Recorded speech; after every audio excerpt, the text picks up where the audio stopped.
Lewis Hamilton corners with the smoothest and most efficient line possible. Braking late and deep, he uses the brakes to lift up the wheel speed ratio, as there is a front brake bias. He trails off the brake as he consistently uses extremely smooth steering until he gets near the apex, where he induces understeer. The understeer produces blocking friction. Then he accelerates over the understeer, and the accelerating rear wheels push against the deaccelerating front wheels. This lifts up the wheel speed ratio, rotating the four wheels around the engine. Center of rotation balanced. Then he rebounds the understeer and accelerates out the corner. Charles Leclerc, on the other hand, is much more aggressive with his steering, specifically at turn in. He uses engine braking more, downshifting before thrusting the steering wheel for turn in, throwing the car into the corner. And then he just holds it there for the rest of the corner. Because Charles Leclerc is not understeering, he's not using the foot brake to brake the front wheels as much. He's rather using an aggressive downshift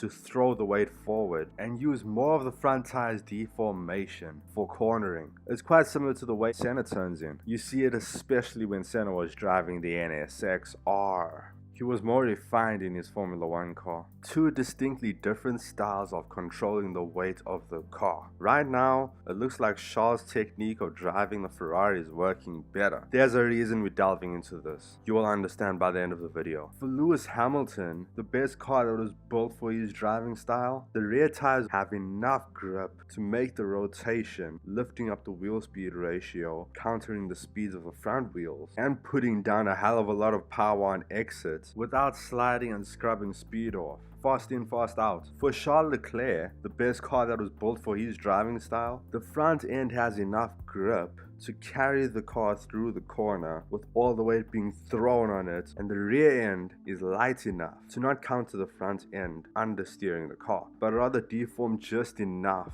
as if they're almost skidding. Yet it still has enough grip, and the aero is also built to control the yaw, that it can handle the aggressive turn in without sliding out of control. Both techniques have refined aggression. This is the common theme with them, but they are done in different ways and with different inputs. See what I mean is, look at Lewis Hamilton's technique. His steering is super smooth, but he uses understeer just before the apex, and his braking and acceleration is extremely rapid, very aggressive, but he is always wanting to find the smoothest journey to get to that apex. Leclerc, on the other hand, well, he just wants to dart toward the apex, then bounce off of it onto the next one. You see the aggression all at turn in. Downshift and throw, downshift and throw, downshift and throw. Now, a million years ago, in a galaxy far, far away, we talked about balancing weight, and we discovered that transaxles are from the devil. It was the forbidden fruit that Honda was resisting with the amazing NSX until they couldn't resist anymore, and for packaging reasons or whatever reasons, they put it in the new NSX that is totally not a real NSX. It's a piece of...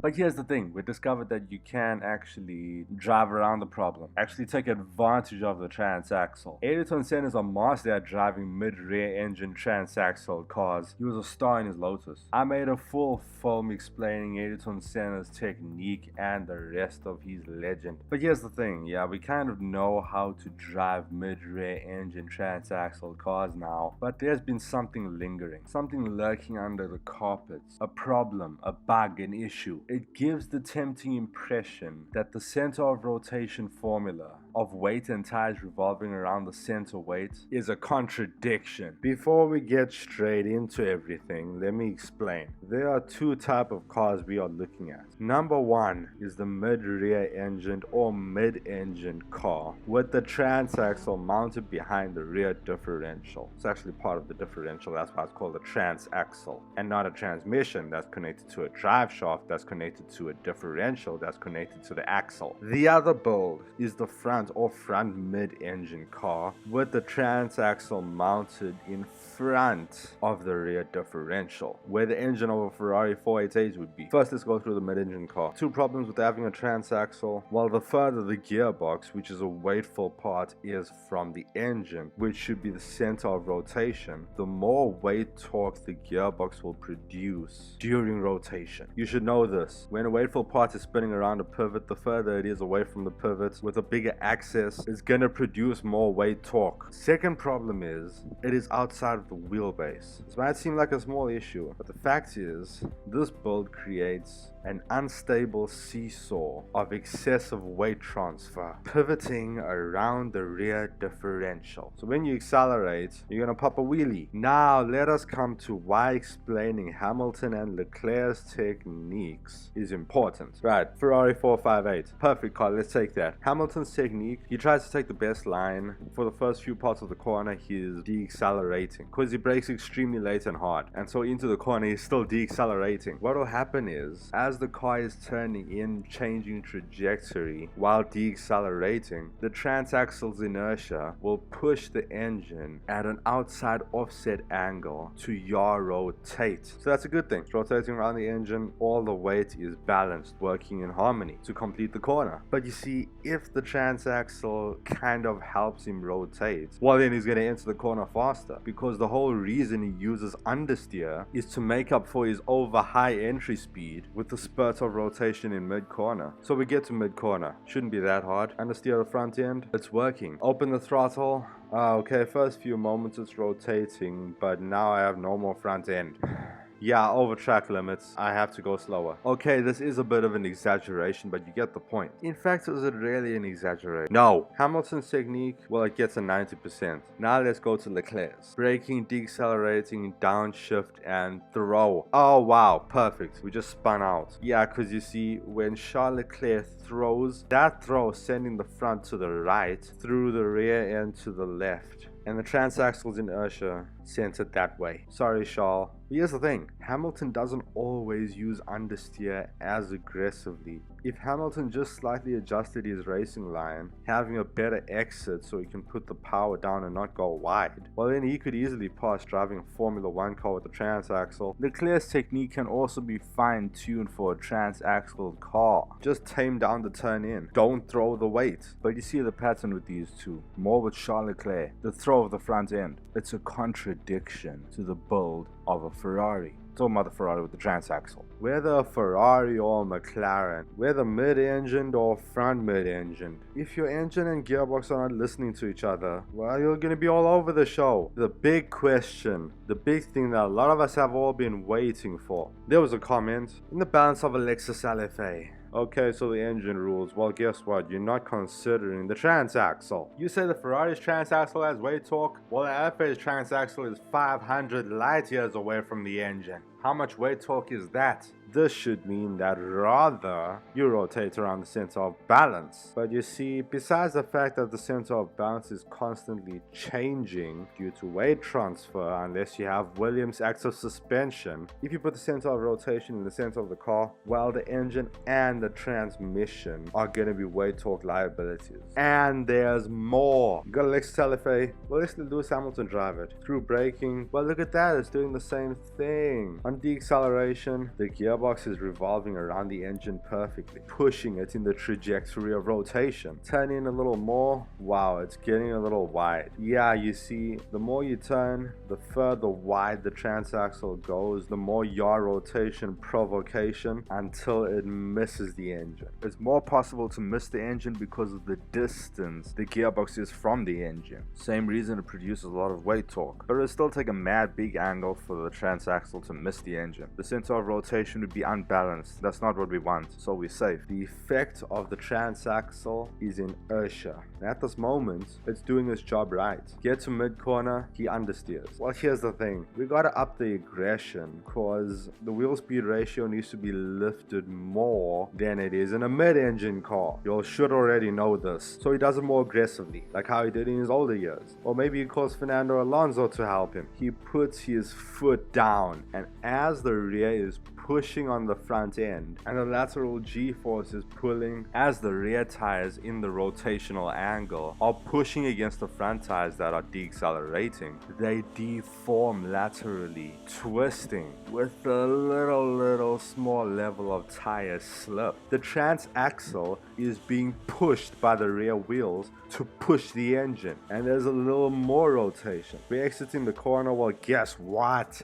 The transaxle mounted within the wheelbase is not doing that excessive weight transfer thingy that the Ferrari is doing. On exit, the transaxle gives more grip to the rear wheels because now there's more weight on the rear end, but it's not stealing weight off the front end. Looking good so far. Hamilton's like, hey Charles, you really want to try this LFA. It's amazing. Charles has a test drive, comes back, says, Hamilton, I don't know what you were talking about. This rear end is way too nervous and sluggish at different times. It's all over the place. You see, transaxles are extremely intricate and fussy, complicated. They can be angels and they can be bastards. Niki Lauda was one of the best Ferrari drivers ever. Talking about the transaxle Ferraris. Niki Lauda with a rounded V-line, slow in, fast out style, angle his car as he's decelerating into the corner, angling his transaxle outside offset for its inertia to push the engine. Then in mid-corner he'd turn in more aggressively when the inertia has slightly less of an effect. Then he'd accelerate out.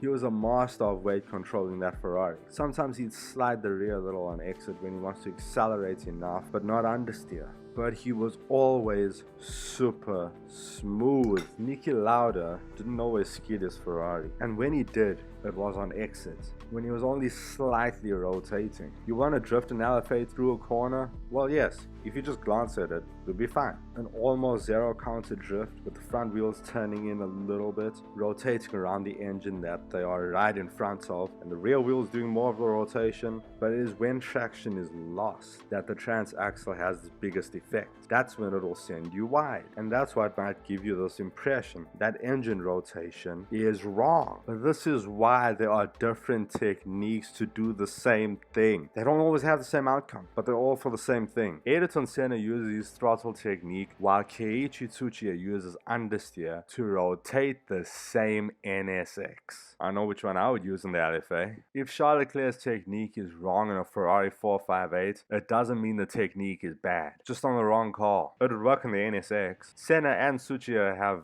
very similar turn-in techniques. Well, let me say Leclerc's is very much like Senna's. Even Gohojo on the initial D, when he started his flat-out spurt, it's quite similar. Ayrton's technique on the LFA would work absolutely perfectly. Maybe just a little bit of fine-tuning on the technique, make it more aggressive, considering the engine location. The gearbox and the engine would work in perfect harmony. I personally think the LFA could have got a much faster time in the Nurburgring. Balancing your center of rotation doesn't always mean drifting. All Formula 1 legends, they perfectly balance the center of rotation. One driver that I haven't mentioned on the channel, but whose technique I actually really love, Jenson Button. He's a master. He is super smooth on the steering wheel, and he performs the rear wheel's rotation around the engine with his feet, just like Senna. Remember when I mentioned, as soon as you lose your traction, that's when you're giving the transaxle free rein to send that rear end wide. Look and observe the reactions of these cars without transaxles. When the rear end loses traction, well, it loses it quickly. Whether it's a big drift or a small slip angle in that margin, in that crossover between grip and drift, the driver's controlling the traction with his right foot on the throttle. The more he accelerates, the more drift angle is going to be. But if he just thinks of lifting off, the grip immediately rebounds. The rear end with almost zero inertia shoots back. Whereas look at this transaxle car. He is not even drifting. And the transaxle during the chicane, Niki has to rebound his steering as straight as possible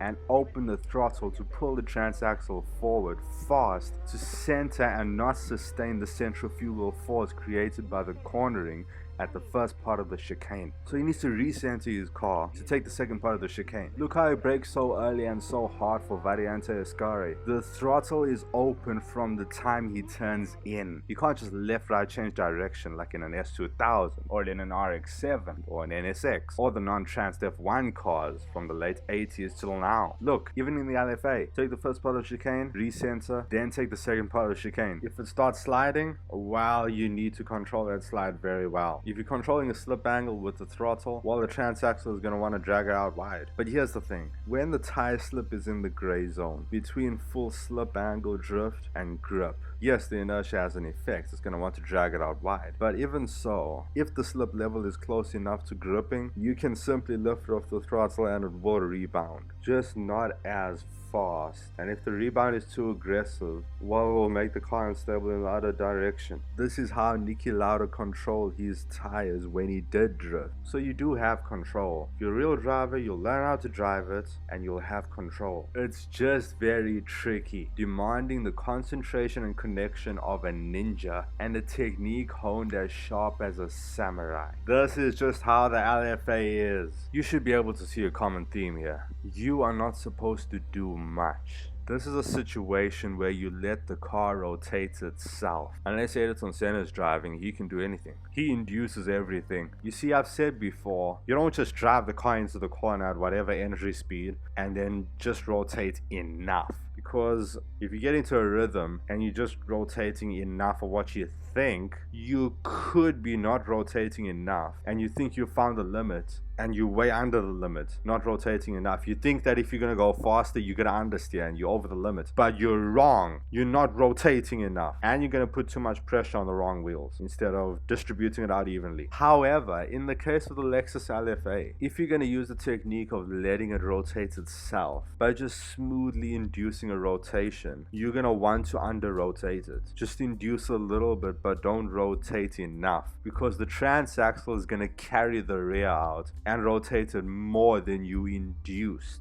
What I'm saying is, if you want, you can use a modified version of Takumi Fujiwara's technique. Although if we're going to talk about initial D techniques, I think one of the best techniques to use for the LFA is Shinji's. And maybe to your surprise, Toshiya Joshima's. Please don't use Keisuke's. Please, I am begging you. I do not want to hear that another LFA has been destroyed. They are already too rare. Every morning I wake up and I worry and stress about, am I going to get the chance to buy an LFA when I have the money? Or are they all going to be gone? I need my own LFA. Back to the point. There are certain little things, big things, factors in these techniques that work and don't work for the LFA. I've been very vague, rushing over techniques to drive certain useful points and principles. I want you to think about this for yourself. And as I've said a million times already, do not throw the car. Be smooth with the steering wheel. To put in the simplest words, perfectly balancing the weight of an LFA. The difference between an S2000 and an LFA, well, we've been talking about it. It's the point of this video, the transaxle. So focusing on that, well, the transaxle can have two forces. It has grip from its own weight, which can be used as a pushing force, and it has an inertial force. To perfectly balance the weight of the transaxle during the deceleration part of cornering, while you want it to be positioned outside offset, pushing the engine in the trajectory of rotation. During mid-corner, when deceleration is over and the inertia of the transaxle turns from pushing forward to pushing in a lateral direction, producing centrifugal force, what you want to do is somehow use the weight of the transaxle that gives the rear tires more grip as a pushing force to, at the outside offset angle, push the engine in the trajectory of rotation without the centrifugal inertial force of the transaxle unbalancing the center of rotation.